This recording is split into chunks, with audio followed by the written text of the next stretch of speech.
Hey everybody, it's Christine, and this week I want to talk to you about how to go after the things that you really want. And I want to begin by saying it's not always going to be easy, but it's always possible. And I think a lot of times people stop or give up or think it's not possible just when it gets hard. They take that as feedback as maybe I should quit now, or they lose faith in themselves or the universe. And that old cliche, when the going gets tough, the tough gets going, is totally true. So I'm going to give you a step-by-step process for how to go after the things that you want, even when it's hard. But first, I want to digress and start with a little shopping analogy. So I went shopping with a good friend of mine, and we went down to the Fashion Mart. She took me down to the LA Fashion Mart. And the first store we went into was the most expensive. And I spent, some good money on some quality pieces. But then the rest of the stores, I got great deals, like awesome jeans for $15, and I had just bags full of things. And what I realized is, wow, that initial investment I made that was a little harder on the pocketbook, it kind of balanced out because I got all these other great deals for not that much. So why am I using this shopping analogy? Well, that's kind of how life is. There are some things that just drop into our life that are easy and graceful, and we don't have to spend a lot of time and energy working on. And then there are those other things where we have to spend a little more blood, sweat, and tears to really see our goals manifest. And just because something is hard does not mean you're not headed in the right direction, and does not mean you should give up. There's a difference between something being hard and experiencing a lot of resistance. So if you feel like you're going after something and you're giving it your all and you're really pushing forward and you're not giving up and you're dedicated and you meet block after block after block after block, that's resistance. And that might be the universe saying, no, you need to make a left turn instead of continuing to go straight down this way. So you want to be intuitively guided to, is this resistance, or am I kind of just wanting it to be easy? Because like I said, it's not always easy, but it's always possible. So I've come up with this little step-by-step. It's 8 steps for really going after these things that are a little bit harder.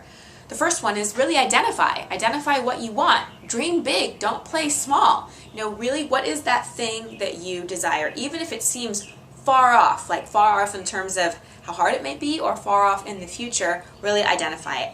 And then draw a timeline from now to that goal. Okay, that's step 2, draw the timeline. Put now here and whatever that goal is here. And then sort of look at that timeline and start making markers of the steps that you think you need to take to reach that. Now, you may not know all the steps, but it's important to start breaking it down into steps. Why? Well, 1, it gives you direction, and 2, it helps you deal with overwhelm. We get overwhelmed when there's this goal that we want far out in the future, but we haven't broken it down into steps. So step 3 is to really get those steps down on a piece of paper. Don't just do this with your mind. Write it down. Writing it down is powerful, just like I've written down these steps that I'm giving you. So step 4 is on each of those steps that you've written out, identify whether it's something you can do on your own, like it's a step you can take on your own, or it's a step you need support in. You need training, you need coaching, you need someone's help, you need to enroll someone else in it, you need to invest in something.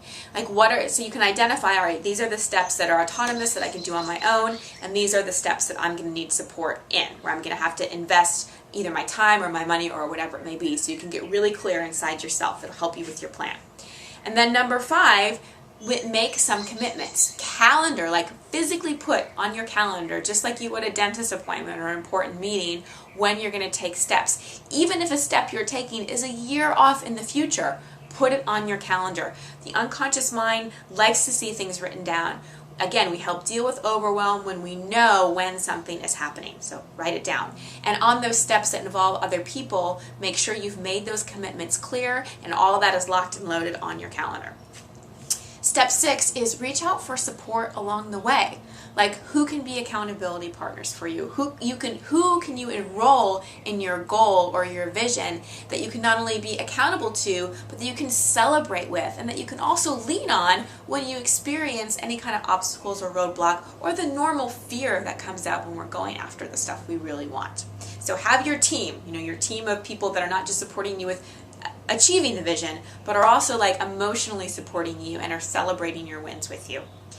Step 7, do a little bit on your goal every single day. My friend Samantha Bennett in her book says in 15 minutes a day you can get anything done. So block off 15 minutes a day where you work a little bit on your vision. Maybe your 15 minutes one day is actually just a really powerful meditation or visualization on it. You know, there are many different ways to work on something, but just make sure you give yourself that 15 minutes every day.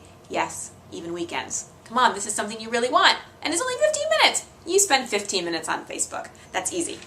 And then number 8 is watch your self-talk. How you talk to yourself while you pursue your goals is a make it or break it. I mean, seriously, our own inner voice, if that inner critic is coming up saying, we're not worthy, it's too hard, you don't deserve this, it'll never be possible, it just like weighs us down like a 400-pound backpack. So you want to make sure your self-talk is encouraging, is realistic, and you want to speak to yourself like a coach, not a rah-rah cheerleader and not a critic. But how can you really coach yourself through this process? And again, continually remind yourself, it's not always easy, but it's always possible. And pay attention to the things that are coming into your life that are graceful and are easy.